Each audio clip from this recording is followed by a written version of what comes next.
all the way my Savior leads me. Cheers each winding path I tread, gives me grace for every trial, feeds me with the living bread. Good morning and welcome to Chester ARP Church Devotional Podcast. Clint Davis, your host. Good to have you with us. We're going to read 1 Samuel chapter 19, or parts of 1 Samuel chapter 19 today. And it's the story of how Saul is trying to kill Saul is trying to kill David. But two people intervened for David. And I think it's a really great story of how two people intervened for David and save his life because they are willing to put themselves in between David and Saul to help David. And interestingly, both of these folks are children of King Saul. Saul spoke to Jonathan his son and to his servants, and they should kill David. But Jonathan, Saul's son, delighted much in David. They were good friends.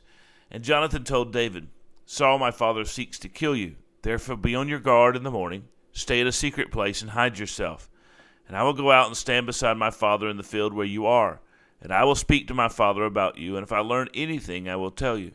And Jonathan spoke well of David to Saul his father, and said to him, Let not the king sin against the servant David, because he has not sinned against you, and because his deeds have brought good to you. For he took his life in his hand, and he struck down the Philistines, and the Lord worked great salvation for all Israel. You saw it and rejoiced. Why then will you sin against innocent blood by killing David without cause? Saul listened to the voice of Jonathan, and he swore, As the Lord lives, he shall not be put to death. And Jonathan called David, and Jonathan reported all these things to him. And Jonathan brought David to Saul, and he was in his presence as before. Saul wants to kill David. Jonathan steps in. Jonathan goes to David and says, Listen, my father's going to try to kill you. I'm going to find out what's going on, and then I'll let you know what's going on. You stay hidden. And I'll give you indication when the coast is clear and when you can come back and be in be in the palace and be with Saul so that you do not have to worry anymore. There was war again in verses 8 through 10. David goes in and Philistines come and make war. A harmful spirit from the Lord came upon Saul. Saul sought to pin David to the wall, but David eluded him. Then verse 11, Saul sends messengers to David's house to watch him that he might kill him in the morning. And this is what happens. But Michal, David's wife, told him, If you do not escape with your life tonight, tomorrow you will be killed. So Michal let David down through the window, and he fled away and escaped. Michal took an image and laid it on the bed and put a pillow of goat's hair at its head and covered it with clothes. And Saul sent messengers to take David and said, He is sick. And Saul sent the messengers to see David, saying, Bring him up to me in the bed, that I may kill him. When the messengers came in, behold, the image was in the bed, and the pillow of goat's hair at its head. Saul said to Michal, Why have you deceived me thus, and let my enemy go, so that he has escaped? And Michal answered Saul, He said to me, Let me go. Why should I kill you? Interestingly, David married David married Michal, Saul's daughter, and Saul was actually excited about this because Saul sought to use his family, his daughter, his son, to manipulate them in order to keep David close at hand.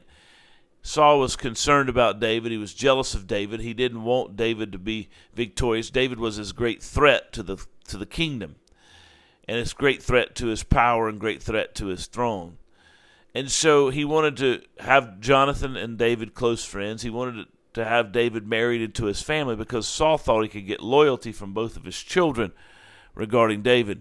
And interestingly here, they both did not sell David out to their father. In fact, they both protected David against their father and gave David warnings and even helped develop plots to get David away from the sword that was surely to come, that their father was going to bring upon David.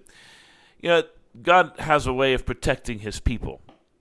And these two folks protected David. Jonathan and Michal protected David from Saul.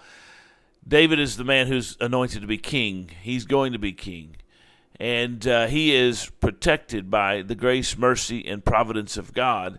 And God has a way of doing that, and he uses people, sometimes the most unlikely of people, to protect those whom he has called to be his servants. We have purposes to play. We have responsibilities and parts to play in the outworking of the plan of God. And here we see Jonathan and Michal playing their parts and doing what they're supposed to do. Now, Michal's way about her, she goes and actually makes more trouble for David, because she says that David was going to harm her, so he fled, and therefore she did what she did because she was afraid for her life. That just makes things more difficult for David. But in that moment, she protects him. And, we have responsibilities at times to stand in the gap for other people. There are people perhaps in our lives that we are called to protect. There are people in our lives that perhaps we are called to help and to intercede for them and to intervene for them in difficult situations. And if God gives us that opportunity, we must seize that opportunity, because you never know what his plan is. We are playing parts in his plan and the unfolding and the outworking of his plan. And if maybe our call is to intercede, maybe our call is to intervene on behalf of someone that God is going to use in a very magnificent way or in a very different way. And our part is to play, the part we play is what we consider to be minor, but actually would be a part that is going to preserve that person or those people or whomever for the purposes and the glories of God, which are going to be great. And that's, I think, an important lesson for us, and something we need to understand and follow suit here. Take Michal and Jonathan's example. We must protect and preserve people who are seeking to do the right things, and seeing how we can help them accomplish the will God has, the purposes God has for them. You guys take care. God bless you. I'll see you tomorrow.